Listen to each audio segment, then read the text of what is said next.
This channel does not promote any violent, harmful, or illegal activities. All content provided by this channel is meant for an educational purpose only. বাহ এবার হয়েছে স্বাদ। হ্যাঁ, অপূর্ব স্বাদ। এমডিএচ এর চাঙ্কি চাট মশলা জীবনে আসল স্বাদ জাগলো। আসল মশলা এসএস এমডিএচ। আমাদের রাজ্যে কি হচ্ছে বলুন তো? নিউ টাউন, বাসন্তী, গোবরডাঙ্গার পর এবার কোন্নগর। সামান্য আমপাড়াকে কেন্দ্র করে এক কিশোরকে মারা হলো, এবং শুধু মারা নয়, সে এখন চিকিৎসাধীন হাসপাতালে। আমি কথা বলতে চাইবো আমাদের রিপোর্টার আশিকের সঙ্গে। আশিক, কি তার অপরাধ ছিল যে এইরকম ভাবে তাকে মারা হয়েছে? কে পুলিশ এখন অবধি কি ব্যবস্থা নিল? দেখো, তোমাকে জানিয়ে রাখবো যে গত বৃহস্পতিবারের ঘটনা। গত বৃহস্পতিবার সন্ধ্যায় সে আম পাড়তে যায়, স্থানীয় একজনের বাড়িতে আম পাড়তে যায়, এবং তারপরেই তাকে নাকি সেখানে মারধর করা হয় বলে পরিবারের অভিযোগ, ওই কিশোরের পরিবারের অভিযোগ। এবং তারপর থেকে সেখান থেকে তাকে উদ্ধার করে প্রথমে স্থানীয় হাসপাতাল, এবং তারপরে শ্রীরামপুর ওয়ালস হাসপাতাল, এবং তারপরে কলকাতা মেডিকেল কলেজে তাকে প্রাথমিক চিকিৎসার পর ছেড়ে দেওয়া হয়। কিন্তু গতকাল তার আবারও চোখে যন্ত্রণা শুরু হয়, এবং যেটা জানা যাচ্ছে যে তার নাকের কাছে একটি হাড় ভেঙে গিয়েছে বলে জানা যাচ্ছে। এই যন্ত্রণার পরে তাকে কোন্নগরে মাতৃসদন হাসপাতালে নিয়ে যাওয়া হয়, এবং তারপরে আর সকালবেলা তাকে আবারও কলকাতা মেডিকেল কলেজ হাসপাতালে নিয়ে যাওয়া হয়েছে। অবস্থা কিশোরের, যে মারলো তার বিরুদ্ধে ব্যবস্থা কি নিল? দেখো, যে পরিবারের বিরুদ্ধে অভিযোগ, সেই পরিবারের সঙ্গে ইতিমধ্যে পুলিশ কথা বলেছে, পুলিশ তদন্ত শুরু করেছে, এবং ওই পরিবারের যেটা দাবি যে তারা মারধর করেনি, সেখানে আরো একজন ছিল, আরো একজন টোটো চালক ছিল, তার সঙ্গে সম্ভবত কোনো বচসা হয়েছে।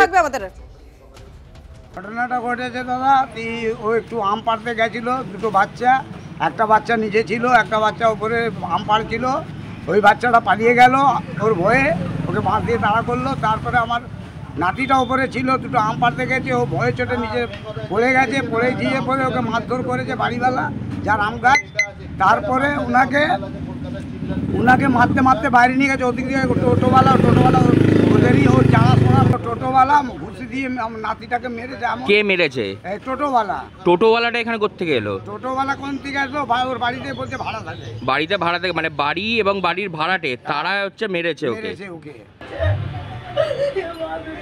বাচ্চাকে ঠিক করে দে, ওর শাস্তিটা ও পাক, যেমনি আমার ছেলেকে মেরেছে ওর শাস্তি পাক, যেমনি আমার কষ্ট আমার ছেলে পাচ্ছে, যেমনি আমার ছেলেটা না গিয়েছে ওকে সাজা পাক, আমার ছেলেকে মেরেছে। সেখানে তো বড়বাবু সবাইকে দেখিয়েছে, বড়বাবুর কাছে তো আমরাও গেছিলাম, এই পার্টিও গেছিল, ওই পার্টিকেও ডাকা করিয়েছিল। তো প্রথমে ওরা বললো যে এদেরকে তোরা যে বলছিস এরা মেরেছে, কেউ মেরেছে, এদের মধ্যে কেউ নাই বলছিস, কোনো কিছুতেই জড়িত নেই। আমরা জানি না, আমরা তো কাল 4:30টার সময় দেখে এদেরকে ভয় পেয়ে গেছি রীতিমতো। আর একদম কোনো কথাই শুনবে না, তোদের এখানেই মেরেছে, তোদের এখানেই মেরেছে। তারপরে একটা ছেলে তো ফট করে আমার গালে থাপড় মেরে দিল। ওখান দিয়ে আমি এদিকে মুখ করে দাঁড়িয়েছিল, ওখান দিয়ে গ্রিল দিয়ে এবার ফাট করে আমার থাপড়। এবার যে খবরের দিকে নজর রাখবো, পানিহাটি থেকে সেই খবর আসছে। তরুণীকে কাজের টোপ দিয়ে নিয়ে যাওয়া হয়েছিল, তারপর সেখানে নিয়ে গিয়ে তাকে শারীরিক মানসিক অত্যাচার, এখানে শেষ না, এমনকি খুনের চেষ্টা পর্যন্ত করা হয়েছিল। ইভেন্ট ম্যানেজমেন্টের কাজের নাম করে নিয়ে যাওয়া হয়, তারপরে নিয়ে যাওয়ার পর বার ডান্সারের কাজ করানোর অভিযোগ। 5 মাস পরে প্রাণ বাঁচিয়ে বাড়িতে চলে আসেন তরুণী। হাসপাতালে তাকে ভর্তি করা হয়। হাওড়ার ডোমজুড়ে যুবকের বিরুদ্ধে অত্যাচারের অভিযোগ, খড়দা থানায় অভিযোগ দায়ের। ওনাকে নিয়ে গিয়েছিল, নিয়ে যাওয়ার পরে ওনাকে খুব টর্চার করতো, মারতো, এখানে কাটারি দিয়ে কেটে দিয়েছিল, এখানে বুকের কাছে সিগারেট দিয়ে জ্বালিয়েছে, আবার এখানে রড দিয়ে হাতে মেরেছে, একটা হাত ভেঙে দিয়েছে, তার মধ্যে এখানে পিছে কাটারি দিয়ে মেরেছে, পিঠে মেরেছে, পায়ে মেরেছে, সব জায়গা ওর না কোমরের ধারে মেরে কোমরটাই ভেঙে দিয়েছে। আমার মেয়ে উঠতেও পারছে না, শুতে পারছে না, বসতে পারছে না। ওর মাথায় মানে লোহা দিয়ে মাথার মধ্যে মেরে মেরে মাথাগুলো, ও যে কাজকর্ম করতো না, মানে অন্য কাজ করতে বলতো, করবে না, মানে মেয়ে ছেলের কি কাজ হয় বাইরে, ওই সব কাজ করতে বলতো, নোংরামি কাজ। আমার মেয়ে বললো না আমি এসব কাজ করতে পারবো না, আমি বাড়ি চলে, হ্যাঁ বলেছে আমি ইভেনে কাজে নিয়ে যাচ্ছি বলে। আমার মেয়ে ইভেনেই কাজ করে, ক্যাটারিংয়ে। তারপরে মেয়েকে আটকে দিয়েছে, আটকে বলছে যদি তুই বাড়ি যাস 2 লাখ টাকা এখানে রেখে তারপরে বাড়ি যাবি। তা আমার মেয়ে বলছে আমি 2 লাখ নিইনি, তো আমি রেখে কি যাব। কবে গিয়েছিল? 31-এ। তারপরে 5 মাস দেখাশোনা হয়নি আমাদের।